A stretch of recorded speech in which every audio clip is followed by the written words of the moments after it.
नमस्कार। संसार क्रांति की टीम इस समय पानीपत में मौजूद है और जैसा कि हम दर्शकों के साथ कमिटमेंट करके चलते हैं कि हर बार किसी न किसी खास कार्यक्रम में और खास शख्सियत से रूबरू करवाएंगे।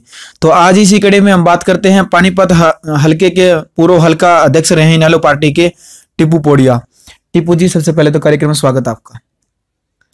धन्यवाद आपका संसार क्रांति का, जो आज आप आए, बिल्कुल, जो आपने बातचीत करी जी, तमाम बातें आपके साथ साझा करेंगे, बिल्कुल जैसा आप चाहो। टीपू जी, नई पार्टी का उद्घोष हुआ है जननायक जनता पार्टी, और इससे पहले आप इनेलो पार्टी के हल्का अध्यक्ष रहे हैं युवा की, और अभी वर्तमान में भी आगे भी आपकी योजनाएं किस तरह की, आपकी युवाओं की दशा और दिशा की यदि हम बात करते हैं, किस तरह का परिवर्तन देखने में मिलेगा?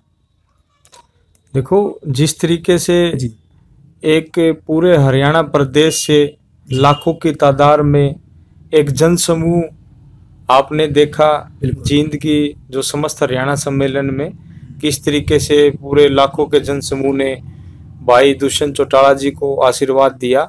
एक जननायक जनता पार्टी का गठन हुआ है जी, और ये जननायक जनता पार्टी एक नए विजन को लेकर के जाएगी। जैसे आपने बात युवाओं की तो वो दुष्यंत जी ने वहां उस मंच पर, एक बड़े मंच पर युवाओं के बारे में सबसे महत्वपूर्ण बात जो उन्होंने रखी कि हरियाणा में स्थित तमाम कारखाने, प्राइवेट कंपनियां, उनके अंदर 75% जो आरक्षित अगर कोई काम रोजगार किया जाएगा वो हरियाणा के युवा के लिए किया जाएगा। बिल्कुल। और इसके अलावा जो सबसे महत्वपूर्ण बात एक और, चाहे उसमें कोई युवा हो, हमारी बहन हो जो निरंतर पढ़ाई करती है, पहले हम क्या करते हैं, डिग्री करते हैं जी, डिग्री के बाद फिर अगर हमें अध्यापक बनना है, मान लो हमने टीचर लगना है, हम फिर क्या करेंगे, एस्टेट की तैयारी करेंगे। एस्टेट की तैयारी करने के बाद उस पेपर को क्लियर करेंगे। उस पेपर को क्लियर करने के बाद जो हरियाणा स्टाफ सिलेक्शन कमीशन जो हमारा रिटन टेस्ट लेता है, उस टेस्ट को और पास करके तब हम नौकरी लगते हैं। बिल्कुल। तो जैसे दुष्यंत जी ने कहा कि हम डिग्री के ऊपर भरोसा करेंगे, ऐसी व्यवस्था बनाएंगे कि डिग्री के ऊपर हमारा भरोसा रहेगा और सिर्फ एस्टेट को पूर्ण रूप से समाप्त कर दिया जाएगा। बिल्कुल, ये उद्घोष तो रैली के दिन दुष्यंत चौटाला ने भी किया था। और क्या लगता है आपको, जननायक जनता जो पार्टी है, नई पार्टी बनी है, और तो अभी जो विधानसभा चुनाव आने वाले हैं 2019 में, पता आपने, किस तरह से अपनी एक भूमिका अदा कर पाएगी नई पार्टी, किस तरह से पहचान बना पाएगी और कहां तक कामयाब होगी? देखो, नई पार्टी बहुत मजबूती से लोगों के बीच में जाएगी और कामयाबी जरूर हासिल होगी। आप देश का उदाहरण उठा लो, चाहे आप नजदीक हरियाणा के, हमारी देश की राजधानी दिल्ली लगती है, बिल्कुल, दिल्ली में किस तरीके से आप जो पार्टी है, आम आदमी पार्टी, वो चुनाव से चंद महीनों पहले आई और मजबूती से चुनाव लड़ा और सत्ता में भी आई जी। तेलुगु देशम पार्टी को देख लो, ऐसे अनेक उदाहरण हैं जो लोकसभा चुनाव से कुछ टाइम पहले आए हैं और आने के बाद उन्होंने इस विजन के साथ लोगों के बीच में गए कि वो सत्ता में भी आए। तो मेरा ये विश्वास है पूर्ण रूप से, जो दुष्यंत चौटाला जी हैं, उनकी एक अजब और गजब सोच है। बिल्कुल। और सिर्फ ये नहीं, युवाओं को लेकर के नहीं, चाहे वो कोई भी वर्ग हो, चाहे वो पिछड़ा वर्ग हो, चाहे वो महिलाएं हों, चाहे वो बुजुर्ग हों, क्योंकि दुष्यंत जी हमेशा, अगर युवाओं की बात करें तो आज दुष्यंत जी ने उस मंच पे एक बात कही थी, अगर आपने ध्यान से सुना हो तो, दुष्यंत जी ने बोला कि आज जरूरत है युवाओं के आत्मसम्मान की रक्षा करने की जरूरत है, महिलाओं के, बुजुर्गों के, उनके आत्मसम्मान की सुरक्षा करने की जरूरत है। बिल्कुल, ऐसी जरूरत है। तो इस तरीके का जो विजन है, अब उन्होंने एक बात जो सबसे अच्छी रखी, जैसे हरियाणा प्रदेश जो कृषि प्रधान प्रदेश में हरियाणा प्रदेश की गिनती होती है, तो किसानों को लेकर के कही कि पूर्ण रूप से उनका कर्जा माफ किया जाएगा। और सिर्फ किसानों का नहीं, जो गरीब वर्ग है, जो छोटा दुकानदार है, जो व्यापारी है, उनका भी उन्होंने कर्जा माफी की बात रखी। तो ऐसी सोच को लेकर के जो दुष्यंत जी जो बीच में आएंगे, और आपकी और हमारी उम्र के नौजवान साथी जो खुद को दुष्यंत चौटाला जी जाएंगे और वो बात रखेंगे तो लोग हमारा विश्वास करेंगे और हम सत्ता में आएंगे। बिल्कुल, कोई नहीं रोक सकता सत्ता में आने से। टीपू जी, कल ही जो अपने देश के 5 राज्यों का जो रिजल्ट आया चुनाव, विधानसभा चुनाव का, 3 राज्यों में तो कांग्रेस आई, पता आपने इस बात का। अभी आगामी हरियाणा में चुनाव होने वाला है और बीजेपी विधानसभा हरियाणा में बीजेपी का राज है और लोकसभा में भी। तो ऐसे में क्या लगता है, जो बीजेपी का जो कार्यकाल रहा है 4-4.5 साल का, जो क्या लगता है कोई विकास का कार्य या बेरोजगारी का कोई ना कोई कार्य किया बीजेपी कार्यकाल में?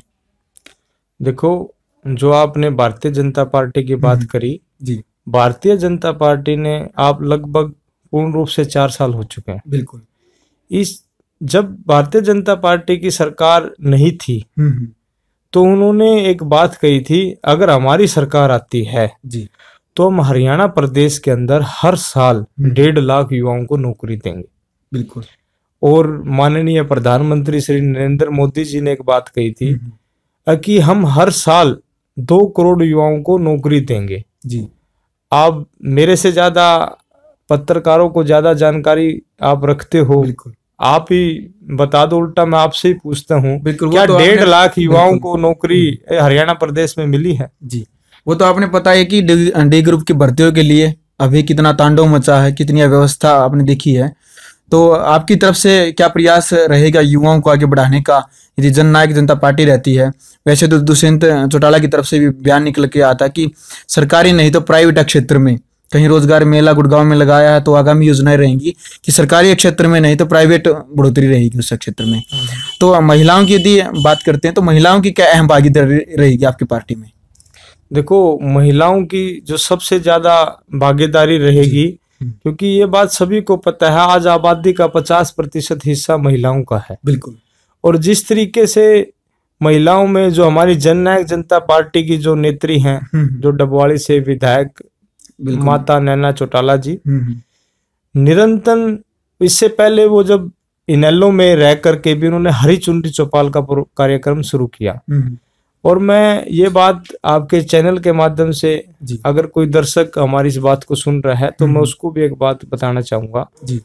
आज पूरे देश के अंदर सबसे मजबूत अगर कोई कार्यक्रम स्पेशल महिलाओं के लिए अगर हुआ है तो महिलाओं का हरी चुनरी चौपाल रहा है। बिल्कुल। और इस हरी चुनरी चौपाल में जो नैना चौटाला जी ने जो मंच के माध्यम से महिलाओं की वकील होने की जो बात रखी है, जननायक जनता पार्टी सत्ता में आएगी और दुष्यंत जी मुख्यमंत्री बनेंगे तो इसमें तो कोई शक नहीं। जब माता नैना चौटाला जी जैसी नेत्री इस हरियाणा प्रदेश की महिलाओं की वकील होगी तो आप ये मान करके चलो कि महिलाओं के हक ना कोई मार सकता, ना उनका हक कोई छीन सकता। उन्होंने जो घरेलू महिला है उनके घर में ही एक रोजगार पैदा करने की एक पॉलिसी का जो उन्होंने जिक्र किया है उसको मजबूती से करेंगे और महिलाओं को काम मिलेगा। जब एक घरेलू महिला को अपना घर का सारा काम करके भी उसको कोई ऐसा काम मिल जाता है जो अपना छोटा मोटा जो खर्चा निकाल सकती हैं, तो इससे अच्छी बात और क्या होगी हमारे लिए। बिल्कुल। टीटू जी, क्या संदेश देना चाहेंगे हल्का वासियों को संसार क्रांति चैनल के माध्यम से? मैं अपने पानीपत ग्रामीण हल्का वासियों को यही संदेश देना चाहूंगा कि मेरे हल्के में 2 पहलू हैं। विशेष तौर पे हमारा जो पानीपत ग्रामीण हल्का है जो अस्तित्व में आया है वो 2009 में आया है जी। 2009 से पहले जो पानीपत ग्रामीण हल्के की जो एक कॉलोनी थी ये एक शहरी विधानसभा क्षेत्र में आती थी और निरंतर यहाँ से कांग्रेस उम्मीदवार वो विधायक रहे। जब ये 2009 अस्तित्व में आया, पानीपत ग्रामीण हल्का बना। पानीपत ग्रामीण हल्का बनने के बाद यहाँ से एक आजाद उम्मीदवार जीत करके गया जी। वो आजाद उम्मीदवार ने ऐसा लोगों का विश्वास खोया कि यहाँ पर कोई भी कार्य विकास का नहीं करवाया। बिल्कुल। और कोई भी विकास का कार्य नहीं करवाने के बावजूद लोगों का एक विश्वास उठ चुका है।